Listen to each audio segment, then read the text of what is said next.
Hello, how are you? Now, people always say, Mark, your podcast is amazing.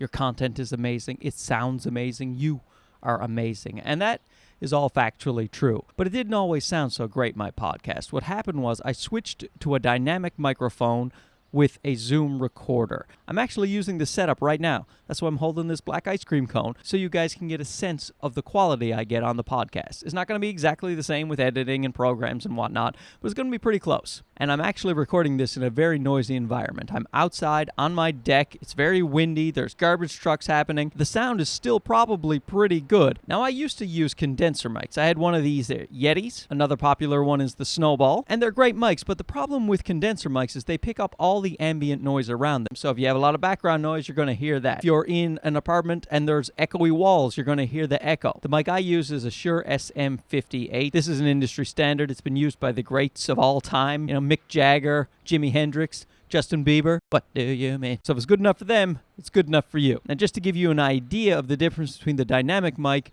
and the condenser mic, I'm going to switch to my Rode shotgun mic on my camera right now. Oh, I guess I don't need this anymore. So as you can hear, this is a noisy environment and the quality is nowhere near as good. Of course, this is not a fair comparison because if I had a shotgun mic, normally I'd put it closer to my yap hole. But you get the gist. Let's go back. Oh, buttery smooth. Isn't that nice? So let's get into the gear. So here's what you're gonna need. You're gonna need a dynamic mic. I like the Shure SM58. You need a portable recorder. I use a Zoom H6. You can also use a Zoom H4N if you only have one or two guests. You need an XLR cable for every microphone you use. You need a pop filter to get rid of those plosive P's. And finally, you need an SD card. I use the Transcend. They work just fine for me.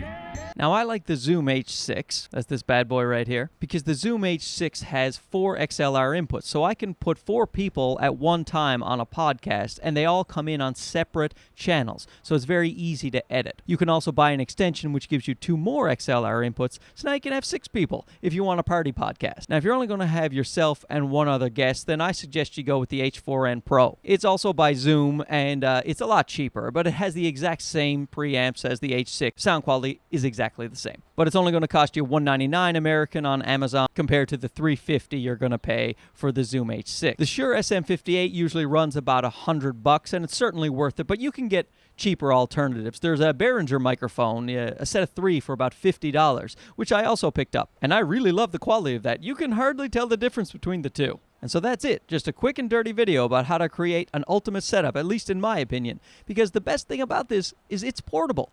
I am a comedian. I take this in the car and I go. Sometimes I record a podcast on the road when I'm driving. Shouldn't do it. Super dangerous. Don't forget to subscribe below if you like the video, and you can go ahead and tune into my podcast, I Said Shut Up, with Mark Bennett. It's on iTunes or wherever you get your podcasts. You can judge the quality for yourself. But please, be nice. I have a very fragile ego. What do you mean?